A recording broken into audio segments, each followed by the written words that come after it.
Good day everyone, ladies and gentlemen. My name is Janry Villanueva from Section Alpha, and this is my video presentation about a process of probation and parole. Okay, let's proceed. Probation, it is designed to offer convicted offenders treatment outside the prison. The prison, gawas sa prisuhan, where they can maintain their ties to conventional society, where makasalamuha gyapon sila sa society. But judges with the help of probation officers will decide whether or not to grant or deny an application for probation, considering that this is a judicial prerogative. Okay, let's proceed. Okay, Probation Law of the Philippines, PD 968, as amended by RA 10707. The law defined probation as a disposition under which a defendant, after conviction and sentence, is released subject to the conditions imposed by the court and to the supervision of a probation officer. Okay, the law defined probation and as a disposition which is defendant. Okay, ang probation daw sa probation law of the Philippines, ang probation is maka-avail lang ang usa ka defendant sa probation if kaning human na siya na conviction and na sentensyahan, and then the subject is released imposed by the court, and then pagkahuman niya conviction and the sentence, okay, maka-avail na siya og probation or application for a probation. Okay, the purpose of probation law. Anong na may probation law? What is the purpose of probation law? Okay, number 1, promote the correction and rehabilitation by providing the offender with even individualized treatment. Okay, the purpose of probation law is, number 1 is to ilang i-promote ang they will promote the correction or non-institutional correction and rehabilitation by providing the offender, gina-provide nilang offender by to individualize the treatment.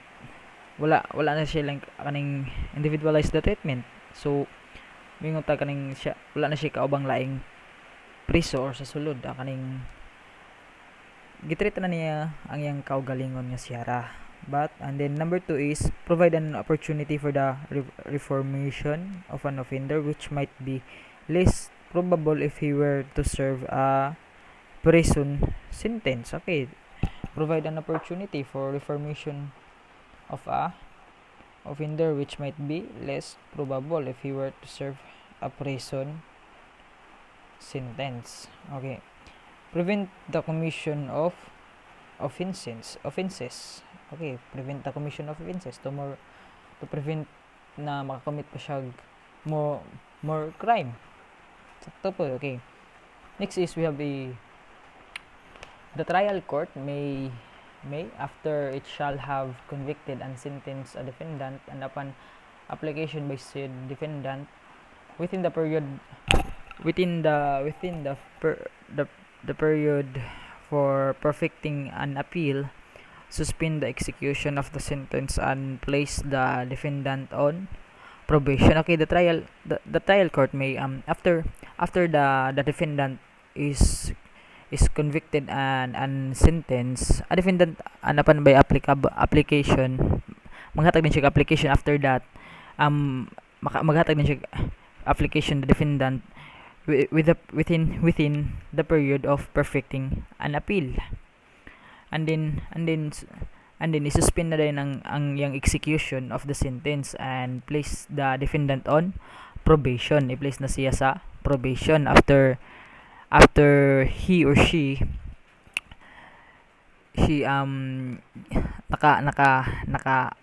naka-appeal, perfected in an appeal.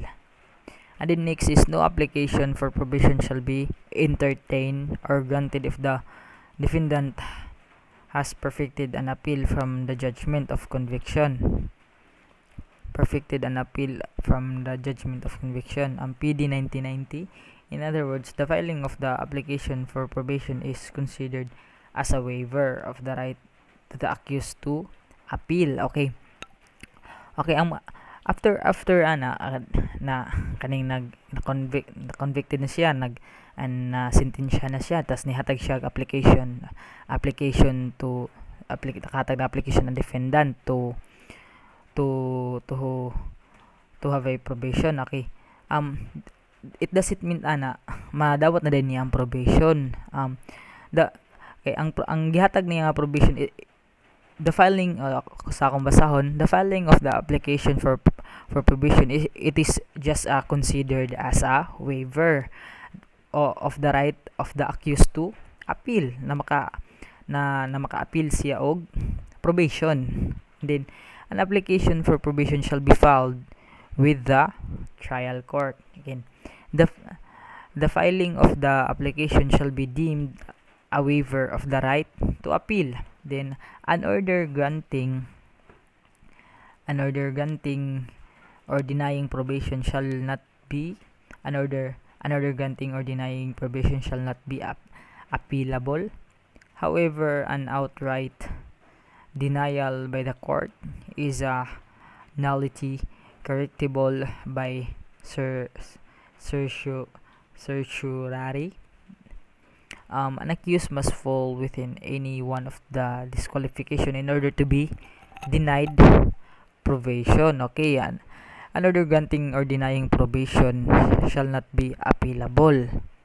However, okay, naday tay kuan ani disqualification if mag-appeal ta og probation.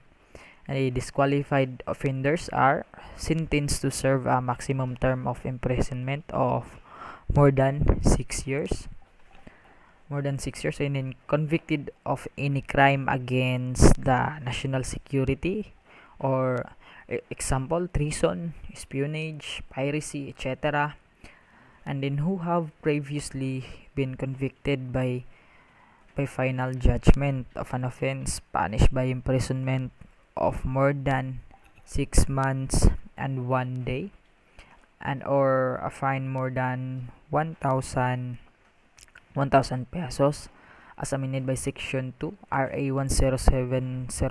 Okay, disqualification, dili ka avail og provision ng defendant if who have previously been convicted, na priso na siya, kaning na convict na siya pag-usab or pangkaduhan na niya conviction, dili na siya ka-avail og probation.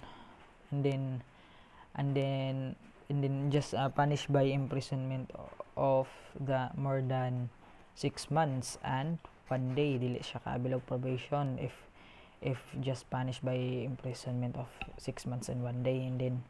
And then it's just a fine or nari fine more than 1,000 pesos as amended by section 2 sa section 2 sa RA 10707. And then who have been once on probation under the provisions of this decree. Okay, dili na kung naka-avail na kag probation atong first convicted sa usa ka tao, then nakabuhat na pud siya og crime, and then mag-avail, tapos na-convicted siya na sentensya niya, mag-avail na pud siya probation, bawal na, dili na siya disqualified na siya to avail again probation. And then who are already serving sentence at time the substantive provisions of this decree became applicable pursuant to section 33 hereof. Okay, who are already naka-sentence na serve na niya ang iyang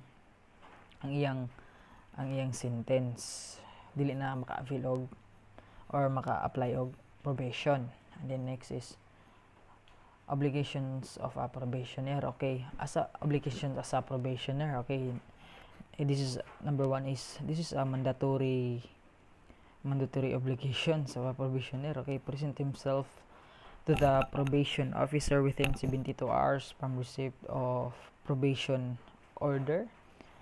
Report himself to the probation officer at least once a month during the period of probation, not to violate the conditions of his probation. Okay, this is a mandatory obligations of a probationer the 2 and 3, report himself to the probation officer at least once a month, and then not to violate the conditions of his probation. Okay, in case of violation is committed by the probationer, okay, this is the consequences of a probation of a probationer if he or she violates the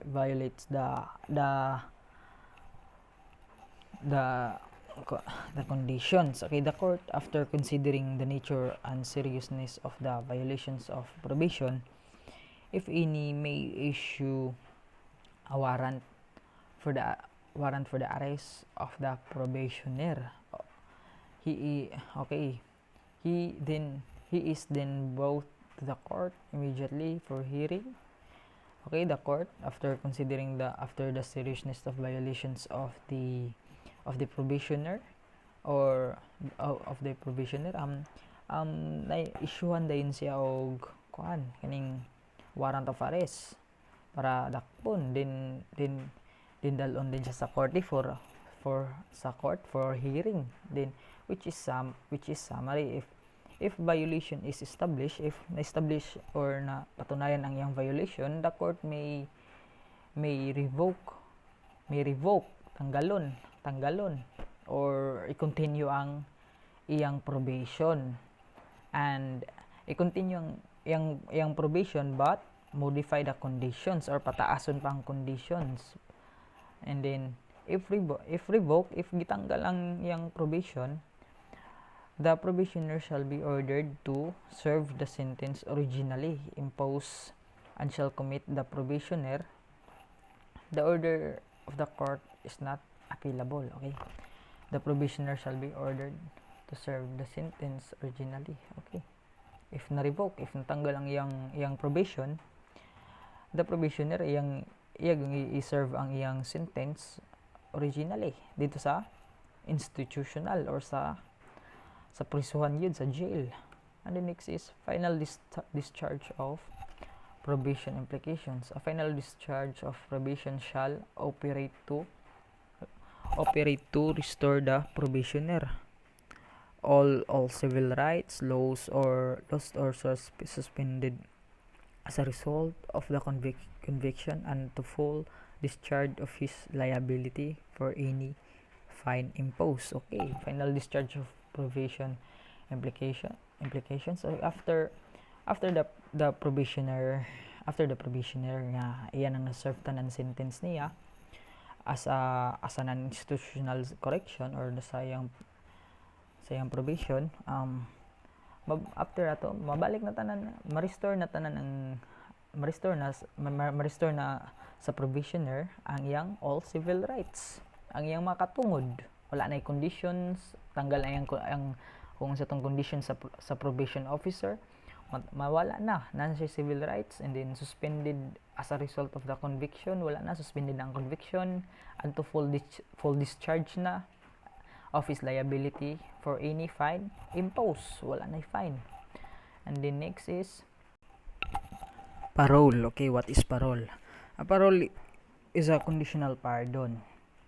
It refers to the conditional release of an offender from a correctional institution after he serves the minimum term of his prison sentence. Okay, a parole is a conditional pardon which is kung magrantahan kag parole, mahatagan kag parole, it refers to the conditional release. Although ma-release ka as a prisoner, ma-release ka tuod, but there's a conditional also, just like probation. But often ang offender is, and then after he serve, but maka-avail pero magdantahan ra ang usa ka offender or ang or a person na if he or she already serves the minimum term of his prison sentence.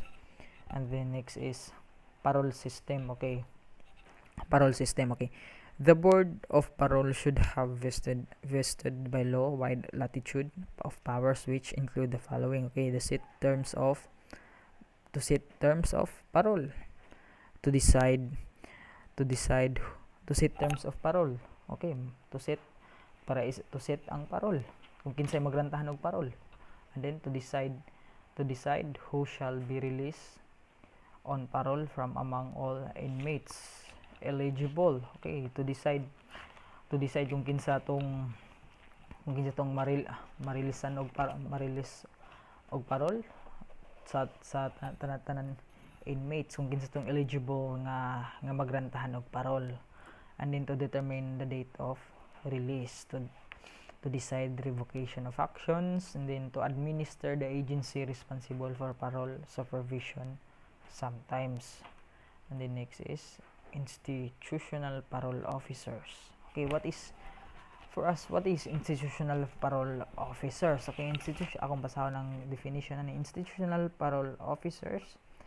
In the preparation of cases for parole deliberation, the Board of Parole is aided by a sufficient number of institutional classification and parole officers. This personnel work closely as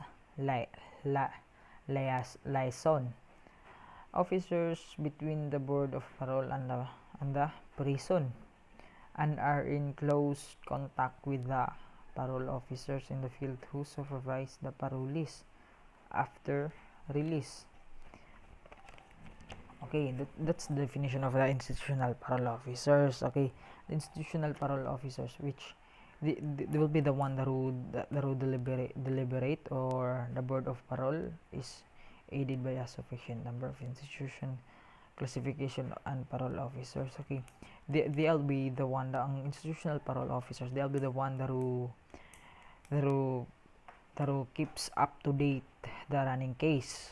Okay, they are the only one to keeps up to date the running case, then summary of the prisoner, and makes summary of the prisoner, and makes it of records available to the parole boards, from which it can base final parole action. Okay, that's the purpose of parole officers. They are the only one to update up to date the running case of summary of the prisoner, and makes it records available to the parole boards, and then which it can be based final parole action para masugdan ang parole action.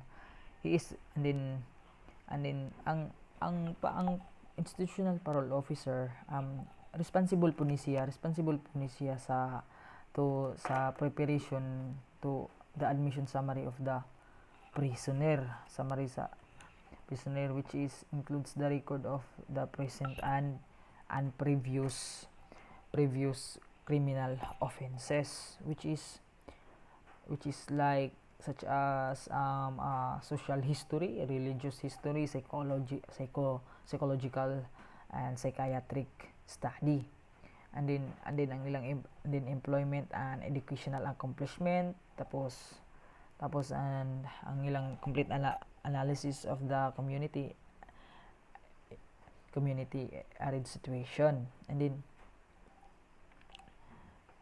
the institutional parole officer mag-submit sila progress reports on the prisoner program and training as the inmates serve their sentences.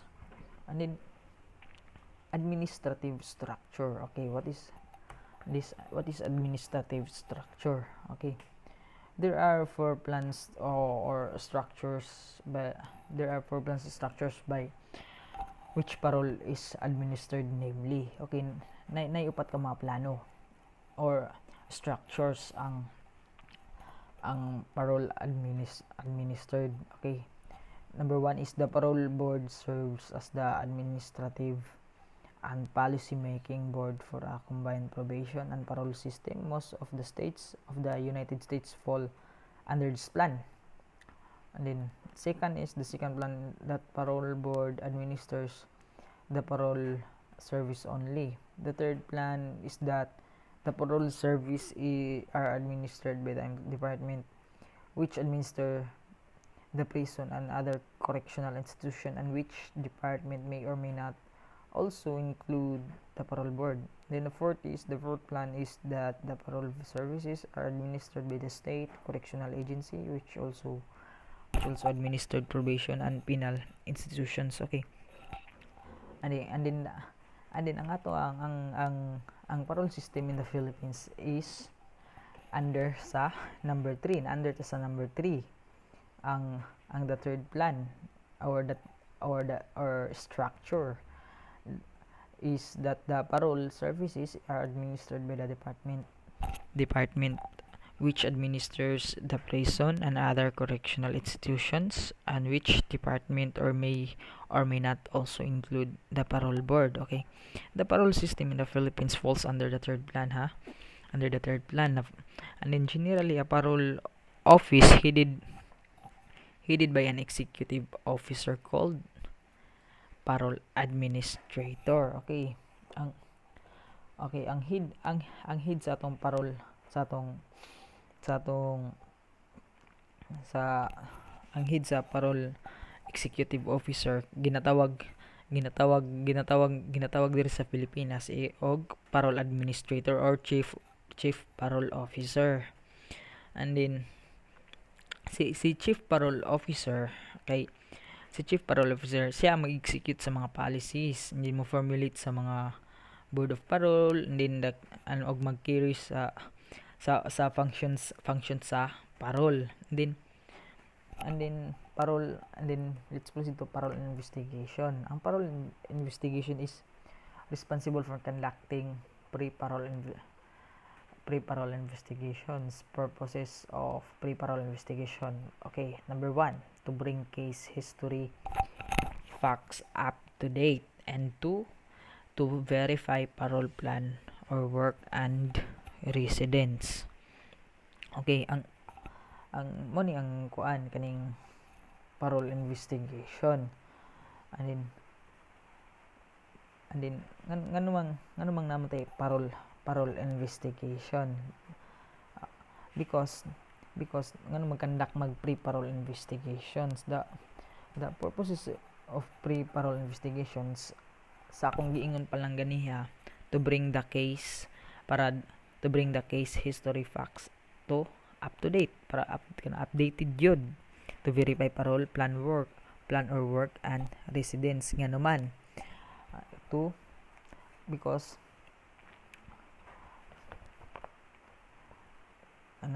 para dili manggod basta-basta pod nga mupili ra sila mo grant og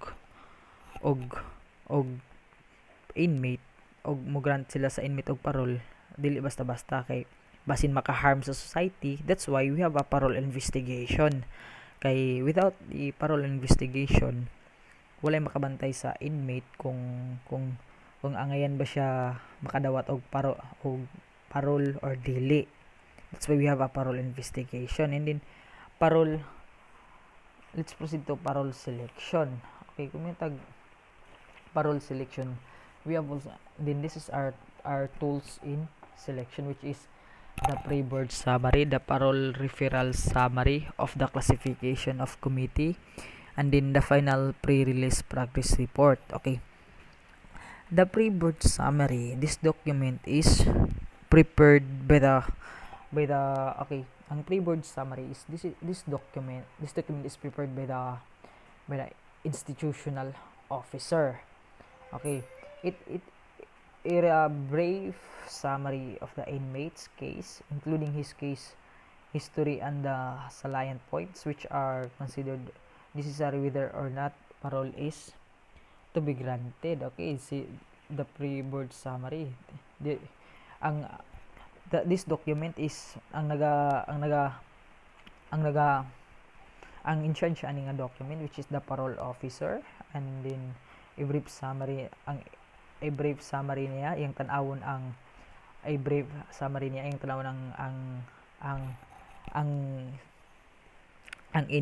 inmates case, ang case sa inmates, to kung, and then same mo judge kung which are considered necessary ba ang katong inmate, kung granted ba to og parole or not to be granted.